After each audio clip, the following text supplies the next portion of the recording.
Hello everyone and welcome to today's seminar. I am AMISHA KAUR and today I will be your host. Our topic today, as you can see on the slide, are top grades the only thing that matters? I'm sure that the audience with us today has this topic running in the back of your minds, knowing that if one should actually prioritize bad grades or good grades. So, we'll be hearing from two expert speakers for today. First off, let us hear from FADLHLIN, who will be sharing with us about how to deal with bad grades or good grades. Okay, thank you, AMISHA. Assalamualaikum and a very good morning to everyone. My name is AZYYATI binti Muhammad Nizar, and as the first speakers, I will be discussing about bad grades and how do you deal with them. Imagine this.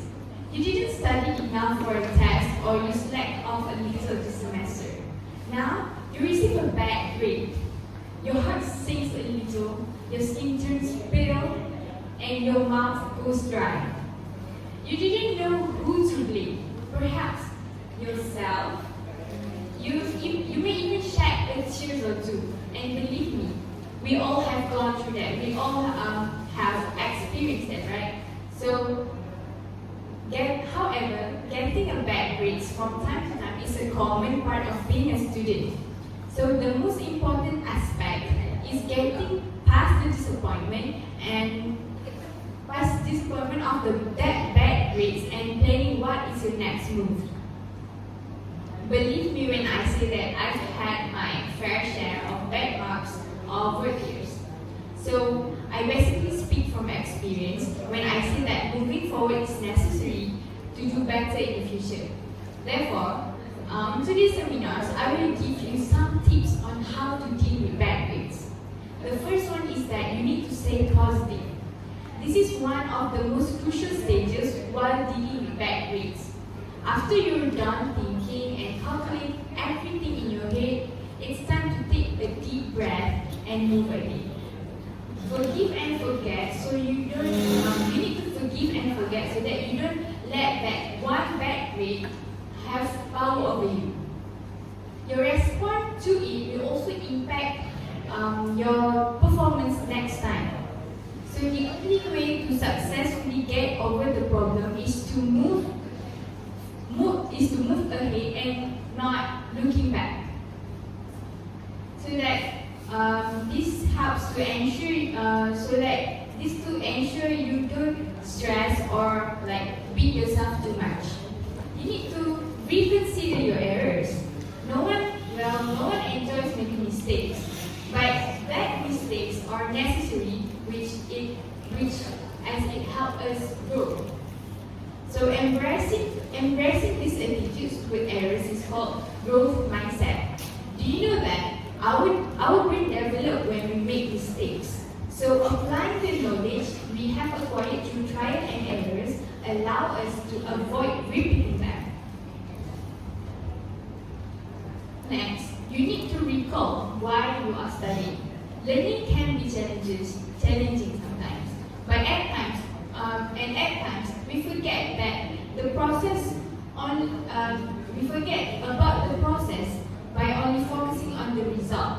So basically, most students will only focus. They only want to study to get a good result, not study to learn. So do not rush your studies, as doing that may impede your skill development. You need to take your time and recollect why you enjoy the learning process itself. So that at the same time, you have fun and also gain knowledge from it, not just to pressure yourself to get a good result. And the last one is you need to be kind to yourself. Please do that. Do not look yourself in a negative light because it will only affect the extent to how you can handle your stress. As we mentioned earlier, positive thinking and self-talk inspires self-acceptance. So you need to verbally identify your strengths and skills, which will help you overcome those difficulties. You need to make sure how do like you need to encourage yourself and consider each failure is a useful experience. Because as the girl saying, like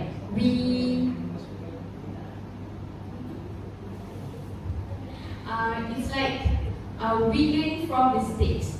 Like every failure have its lesson from it. Every failure that we've gone through in our life, there are something to learn from that.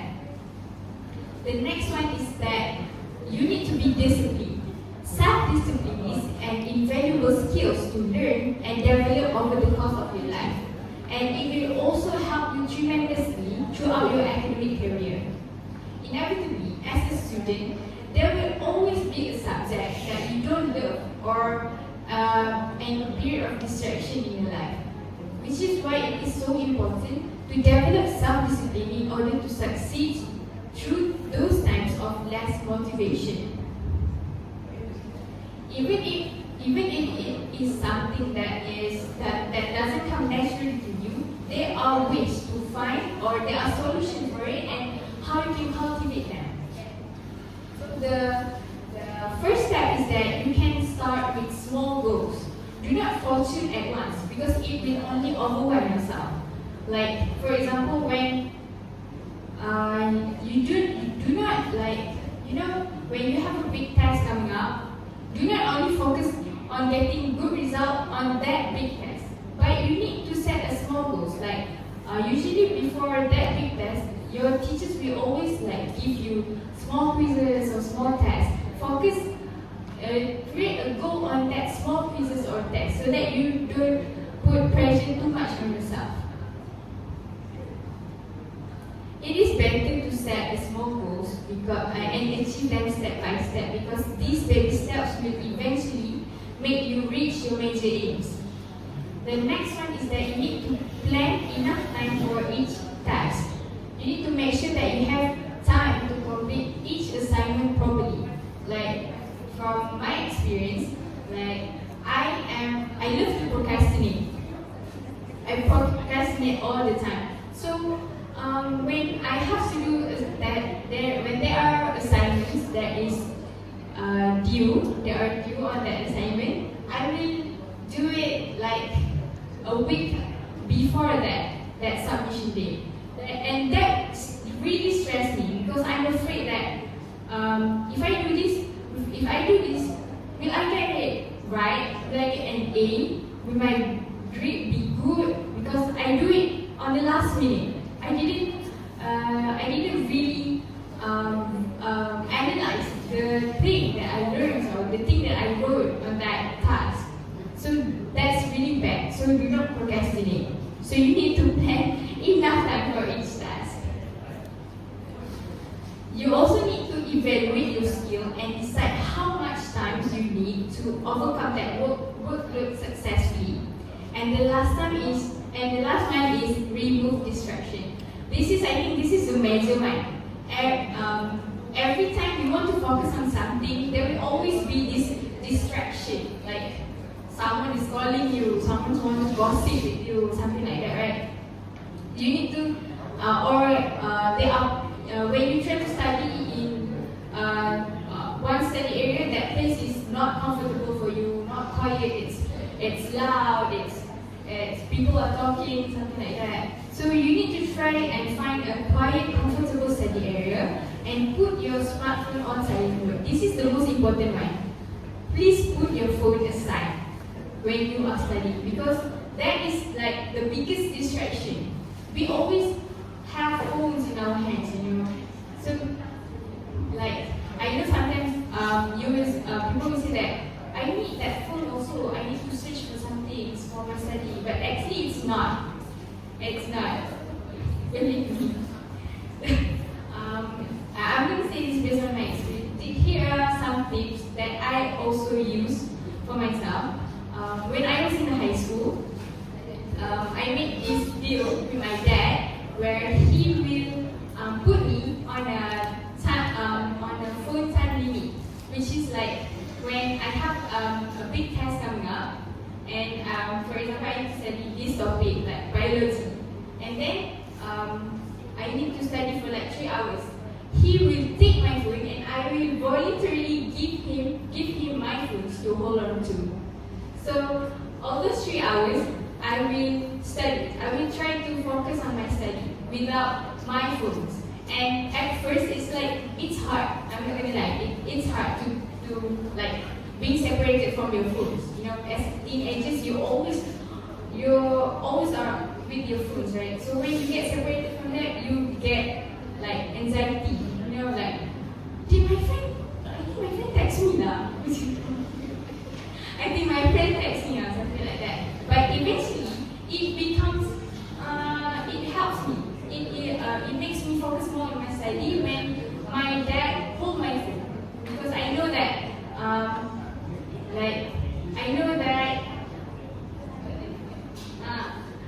staying away from your phone will actually help you to not just study, but also learning what you are studying. Okay, and the last one is that you need to consult your professors. Because one of the teacher's duties is to guide when learning difficulties arise. Do not be afraid to take the initiative and contact your professor for clarification. Ask them what mistakes that you make regularly and what you should pay attention to. You need to be open to criticism. Don't get defensive, don't get so defensive upon that criticism, because I know sometimes there are lecturers or teachers that are a bit harsh when you ask them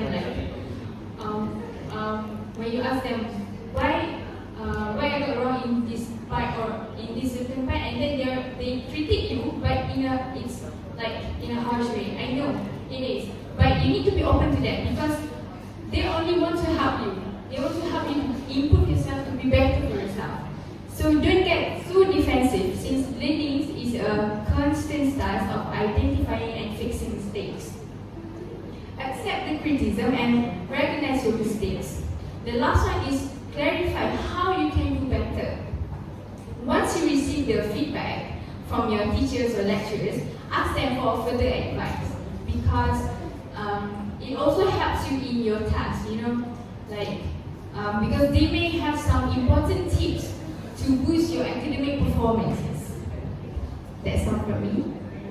Thank you. Okay, thank you, FADLHLIN. It was such a precise information. Next, now, adding to that point, let me call upon our sub-speaker, HANIS, who will be adding to the points of FADLHLIN earlier. Okay, I would like to add some of my points related to our topics today. Are the top grades the only things that matters? So some of my points are quite similar to Miss Ali's points, which I would like to present. These two study techniques which will affect our grades, whether to produce a positive one or a negative result. So first of all, many ex-high schoolers or maybe so are we do things that our study learning techniques might not work out best in our higher educational learning. So this is because college are far more challenging. We know that the classes, the attendance rate, the assignment are far more complicated than the high school when we are studying at. So we all know that the lecturer in university or in IPG, they act as facilitator, which is very different from our teachers back in high school. They only assist and guide us to actually we should work independently to produce a good result. So actually, we do not need to change our stuff. We just need to develop a more effective and efficient study technique which will produce a good result. So first of all, we should ask ourselves, do we prefer study hard or study smart? So these two study techniques will affect our results. So like I said earlier, whether it is positive or negative result. So study smart usually connected to how students learn at their comfortable pace and comfortable ways, while still being effective and efficient enough at their learning process. So students, by developing these effective study skills, you may be able to cut down on the numbers of hours spent studying, and you can save your energy and you can keep healthy. Okay, these are the few tips that I would like to present on how you can conduct study smart session. Firstly, you should give yourself some time. So we can see that some people may prefer, just studying for 1 hour straight without taking a break. Actually, we should not push ourselves more than 45 minutes, because research has said that students can no longer recall or pay attention after 45 minutes. So it is advised for them to take a break from it. So students should not force themselves to do assignments, to do homework more than 1 hour straight. So they should take a break in between the time, like 15 minutes in between, so that they can stroll outside, they can see the scenery, or they can breathe new fresh air. So what students can do, they can go over their notes again after each lecture, so that they can actively recall the knowledge that they have learned from the class earlier. So the second tip that I want to point out is you should get rid of the distraction. So this point is quite similar to Miss Ali's point. Students should get rid of distraction. If you are in your house, you should switch off the television, which can distract you. And if you're at the hostel room, maybe you can put your phone in silent mode, like Ali has said earlier. And we know that some people cannot be further away from their phones, like Ali has said. So this type of people should put their phones away to prevent them from seeing a notification. So some people, when they see a notification, then they will like, oh my god, I have to reply to this. Then if this type of people cannot study with their phones further away, maybe like they can create a reward system for them. So this reward system depends on what you actually prefer. So if you like to play your phone, then the reward system can, if you completed, finish your assignment or reading a notes for like for the first 30 minutes, then maybe you should reward yourself by playing your phone, I guess, or playing TikTok. Okay, the third point is that you should take good care of yourself. This also has been mentioned by Aline earlier. So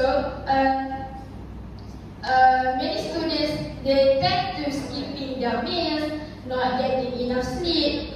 That only make it harder for them to understand the knowledge that they have received.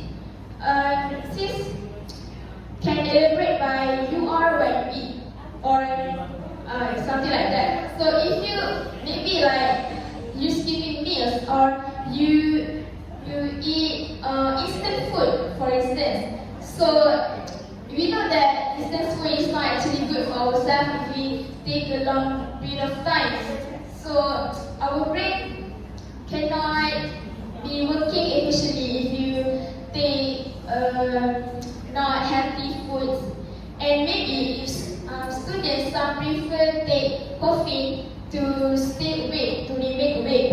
So caffeine is actually not good for your health, because it will make you physically fatty drowsy the next day. So actually, prioritizing your health is crucial if you want to study effectively. My next point is students should understand and apply how they learn.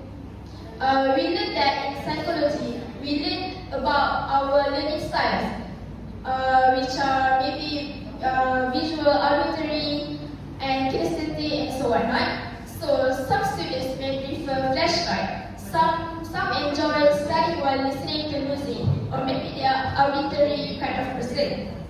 So these students should realize that the learning styles are variety according to depends on the mode, the occasion, and the situation. So what works the best for your friends actually might not be the best for you. If you see your friends, you know, if they works the best with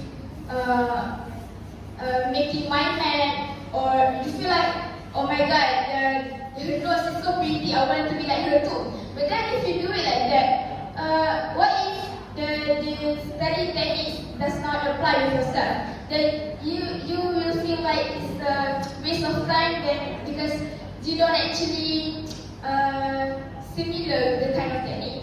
So what I'm trying to say is you should understand yourself, and you can ask your friends or lecturers how to determine your own study techniques, which is the most effective. Next, you can find a conducive place. So you can find place around the campus which are the most comfortable. The characteristic of good conducive place is that it should have good ventilation, which is not too cold or not too hot. Good lighting, which is not too bright nor too dark. So make sure it is cozy for you to do your learning process, your revision process, so that you will feel comfortable. But not too cozy, that will only make you feel sleepy. So you should ask yourself, do you like to study on the bed or on the table? Okay, that's all for my study smart technique. Now, on the other hand, I would like to present my study hard technique.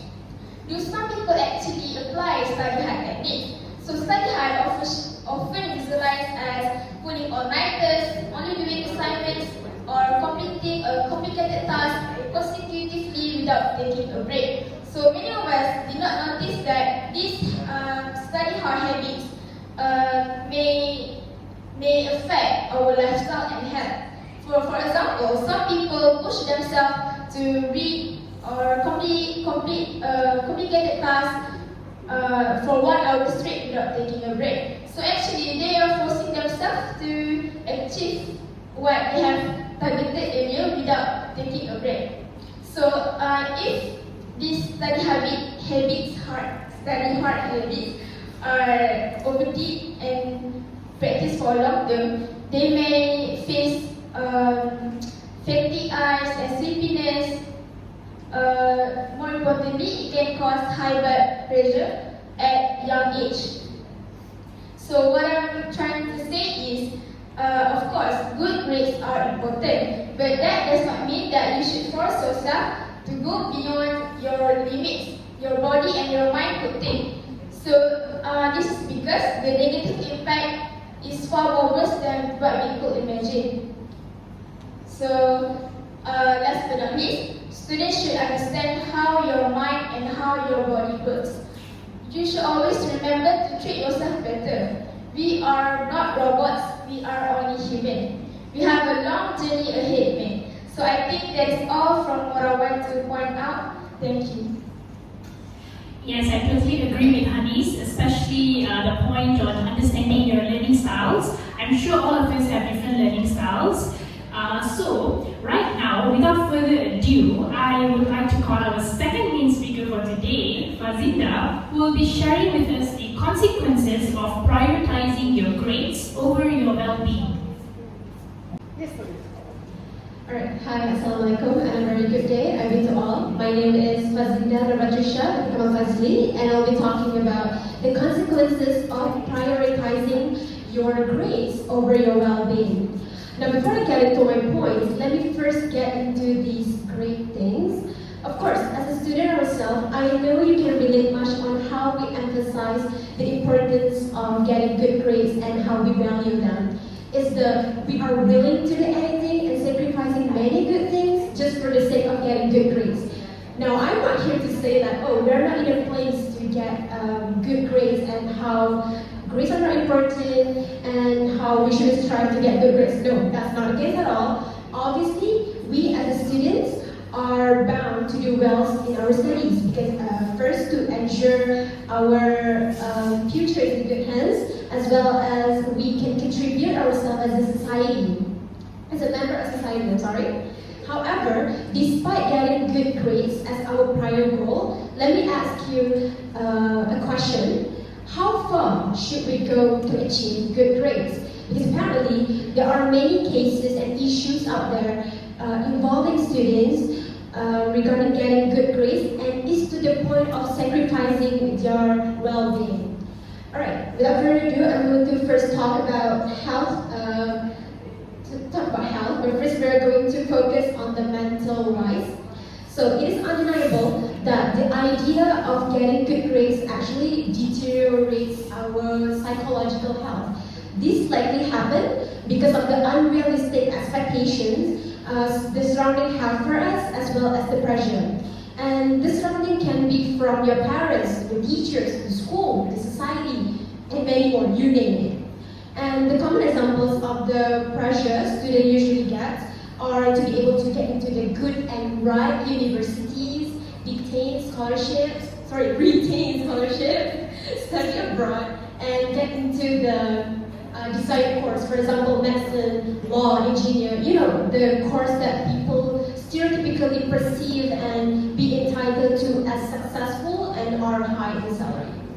So according to World Health Organization, around 10 to 20% of teenagers worldwide suffer from mental health issues, yet these conditions are either undiagnosed or are not appropriately treated.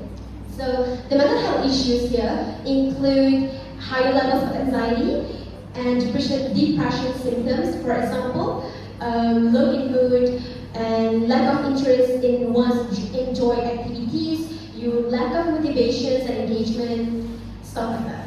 And also the competitive aspect of educational system actually has detrimental effects, like you constantly feel like you are falling short in like of the others. You're going to fail if your performance isn't up to par with everyone else's. And not to forget, parental pressure on academic is also one of the most dominant factor contributing students to worry. Because even when they score well on their exam, they start to feel worried about what if someone else got better score than them. For example, let's just say that you come up to your parents and say, oh look, I got 80% of my English test. But instead of your parents congratulate you and praising you for appreciating you for your hard work, they will start to question you like, oh, is there anyone else that got better score than you? Is this all you got? How come someone else got a better score than you when you and them have one grade? So what's the lacking there? So why didn't you get the better score? So students will feel that they simply are good enough if their grades isn't the best one. And children who are under excessive pressure will try to improve themselves in any way possible. They run the risk of lying, abusing drugs, and also have negatively impact their relationship with their peers. So not forgetting the development of unhealthy academic validation. So dependence on academic validation can easily develop into an addiction. It develops into an ongoing quest for identity that can only be met by regular affirmation from teachers or people around you, and it somehow leads to a negative mindset. When they have finished education, some exceptional children will experience the gifted kid burnout phenomenon. So according to the Davidson Institute, if a child is under a lot of stress to live up to a certain expectation as a child, this phenomenon manifests later in their life. So this may indicate them into having the adult fatigue, a lack of motivation, and then a sense of being burned out. So whether a child gets a lot of validation or little, it all affects what they anticipate as an adult. Alright, I guess that's enough in terms of mental wise. So I'm going to move on to the next point, which also we're still in the scope of health, but this time I'm going to pinpoint about the physical ones. So over-prioritizing your grades can actually also affect your physical well-being, because the pile up of tests, assignments, quizzes, projects, which all contribute to our grades, will make the students have no choice but to sacrifice their own sleep. I feel guilty for this too, because I'll be talking about the bad consequences, but somehow I relate to this. So the most popular unhealthy habit among students is staying up late and burning the midnight oil. This then leads to many students using caffeinated and carbonated beverages to combat the physiological mechanism in their bodies that warn them to not to stay up late. Okay, I feel guilty about this because I consume a lot of caffeine lately. Anyways, the effects it may have if you overconsume it are you will get headache, insomnia, nervousness, frequent urination, the inability to control your urination, fast heartbeats, and also muscle tremors, and the list goes on. So not to forget, some students also took some medicine or supplements to increase the effectiveness of caffeine and resulting them into being a successful all-nighters. So for example, there's this one drug called Aphrodite, which is found in decongestants. It may raise your risk of getting hypertension, a heart attack, a stroke, and a seizure if you combine it with caffeine. Now, because of these unhealthy diets, it may result in you losing your appetite, and it may have the risk of you losing your weight unhealthily. Because of this, your body may feel fatigued, you easily get cold, and some may even have trouble sleeping. Speaking of trouble sleeping, this is also one of the bad consequences too. So coming back to the becoming the all-nighters, logically, we wouldn't have the sufficient amount of sleep. And then this condition is called as sleep deprivation. And there's much more to discover about the effects of not getting enough sleep.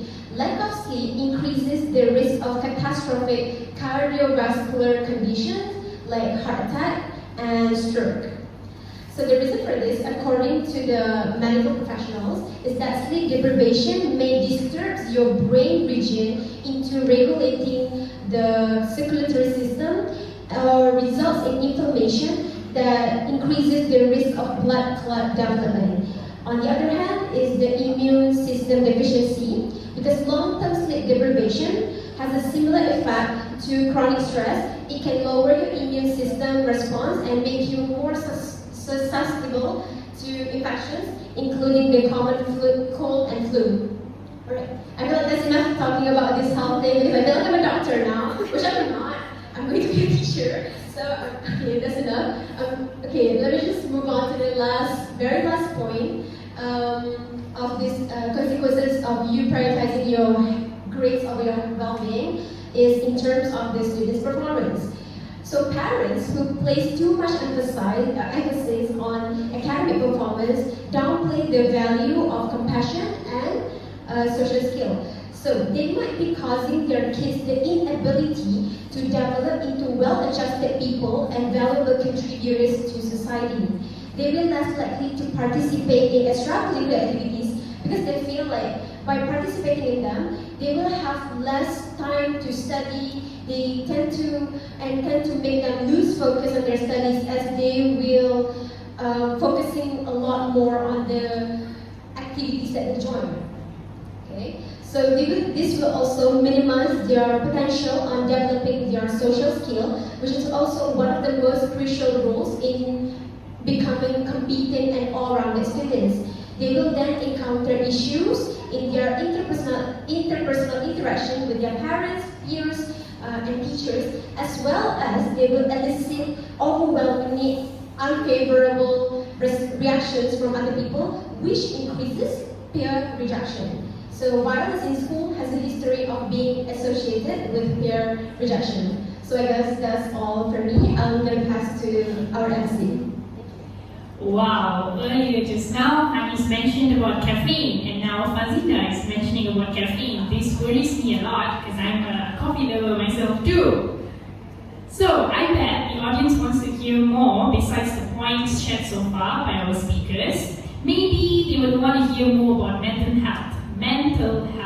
I'm sure this issue particularly has popped up in your minds. So let's call HANI as our next speaker for today to share her points on how grades affect mental health. Okay. Hello and good day everyone. So my name is HANI ADIBA MAISARA and I am one of the sub-speakers for our today's seminar. So as you can see on the screen, my topic is about how grades kill mental health among students. So I'm sure everyone here must be confused of kind of eager to know how does grades matter to mental health. Don't mind me if I sound quite serious because my topic is closely related to our body and our health. And basically, I am going to add some points regarding from Ms. Fazinda has said earlier. Okay, since we have less than one hour to discuss this huge topic, I am keeping this brief. So I will focus on three major issues, which are academic pressure factors, harmful symptoms resulting from bad grades, and the effects towards an individual in dealing with this crisis. So, first of all, I would like to give an overview of the importance of being mentally healthy. As you are aware, our mental health is an integral component in maintaining good overall health.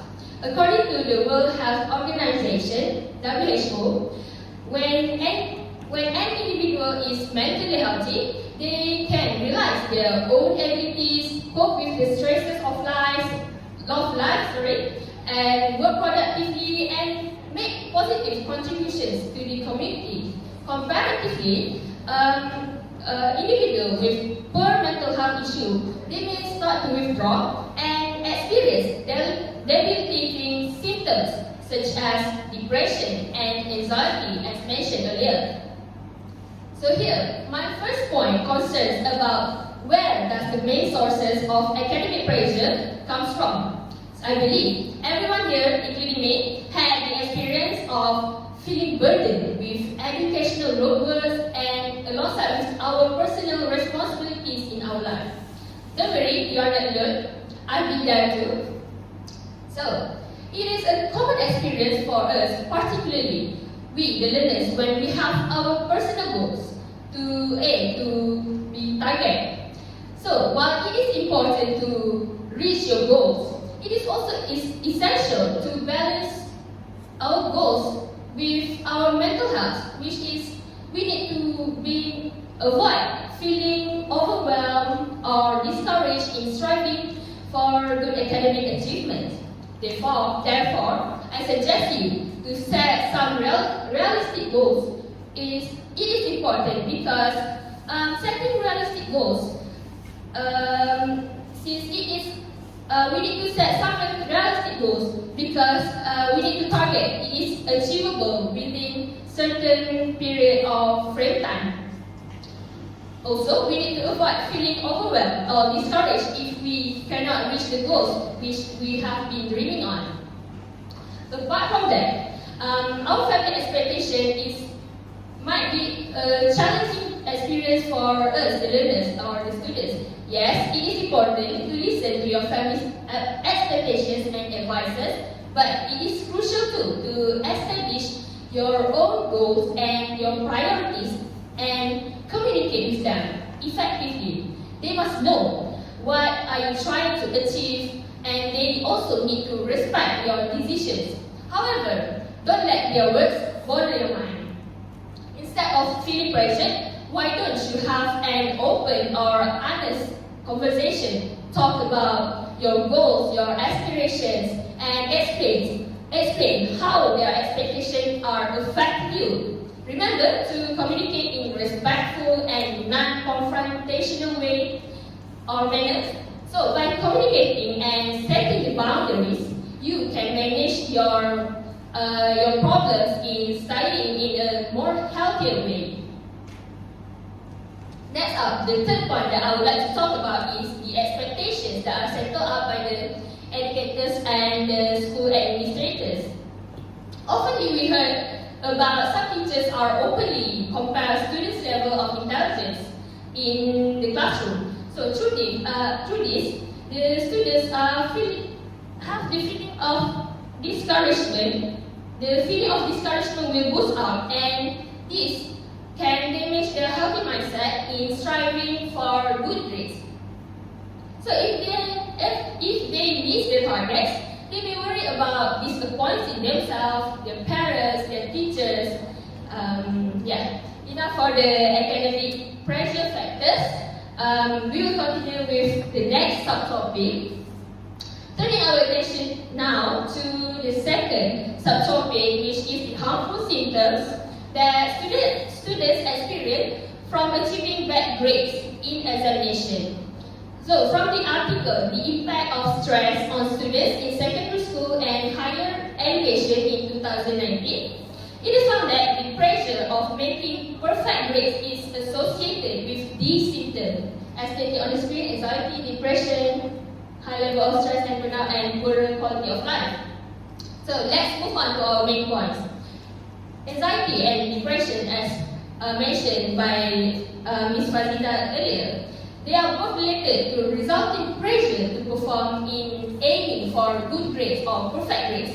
This pressure can be intense, particularly when a person or an individual will have the desire to enter maybe any university or dreaming for getting secure certain careers.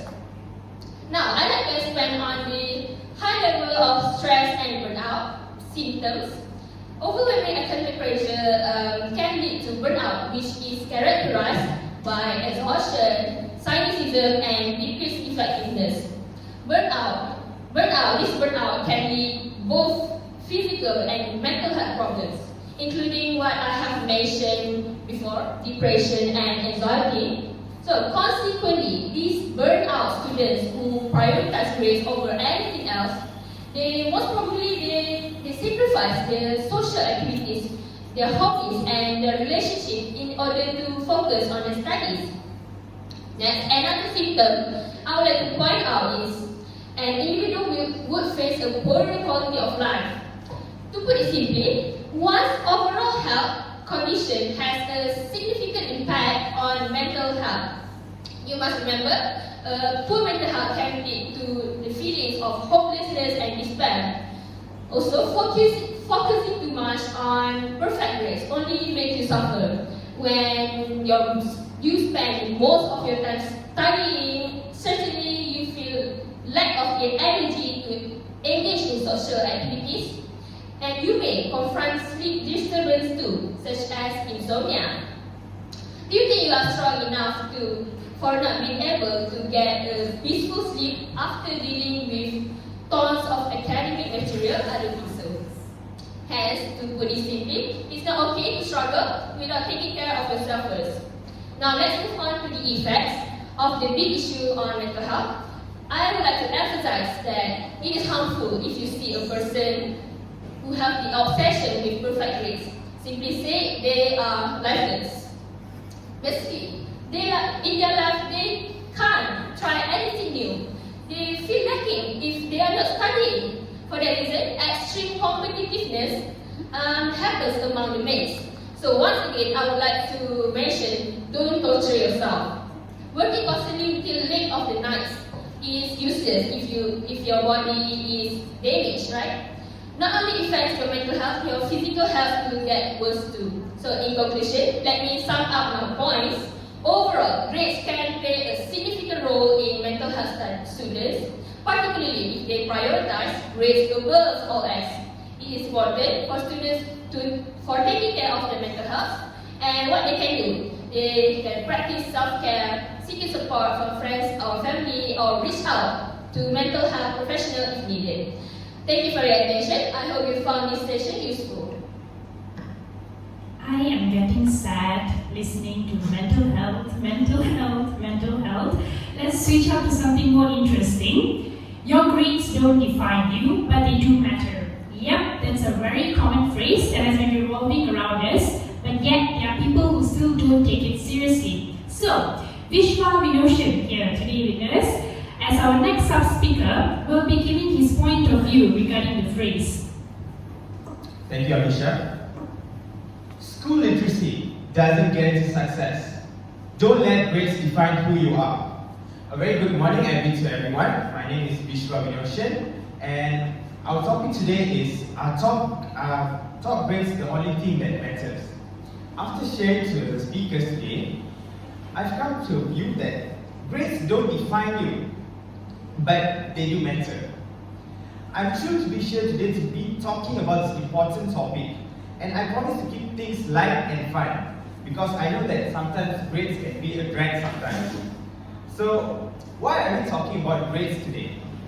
Well, for starters, grades are often seen as the most important thing at a school or college. From the time we are little kids, we are fed with the idea of getting good grades are the key to success. While it is true that getting good grades open more doors to better opportunities, but it is not the end. Let me ask you something. How many of you have ever stressed over a bad grade? For sure, you may have experienced the staying up late night, doing an all-rounder, trying to do your best, but in the end, you crash down, look at the paper, see a C on it, and it feels like it's the end of the world. Well, believe me, I've been there. I've done that, and I know that you guys have been there too. Yes. Getting a bad grade does not define who you are. It doesn't mean that you're sorry for my language, but stupid or not good enough. It just means that you did not perform well on that particular test or assessment. On the other hand, getting a good grade doesn't define you either. It doesn't mean that getting a good grade means you're a genius or the smartest person in the room. It just means that you did well on that particular assignment or test. So if grades does not define you, then what does? Well, that's what we are here to talk. First of all, let's talk about why grades actually do matter. Well, the truth is, grades are an important part when it comes to our academic experience. They are how we measure our progress, and they can help us identify areas that we are weak in and help us improve so that we can do better in the future. Grades can also play a big role when it comes to our future opportunities, like when you apply for colleges or universities, or when even you apply for jobs. But here's the thing, because grades are important, it doesn't mean that it is everything. Grades are just a piece of the puzzle. It is not the whole story. It is just a small piece that can't even tell what we are capable of. There are so many other things that are important in life, such as our passion, our talents, our relationships, and also our personal growth. So, let's talk about something that actually defines us. For starters, let's talk about passion. Passion is what drives us to do the things we love. Whether it's writing, reading, painting, or playing sport, it can be anything. Whatever that makes us feel alive and fulfilled. And that's what makes life worth living for. Now, I'm not saying that you should neglect your studies and pursue your passions. studies are important, but what I'm saying is that it is important to make time for the things that we love, that light up inside of us. It could be something as simple as taking a walk in nature, or listening to music, whatever it is. Make sure you're doing it regularly, because it is a big part when it comes to who you are. Another thing that defines us is our talents. Everyone is unique. They have different talents. Talents are the things we are naturally good at.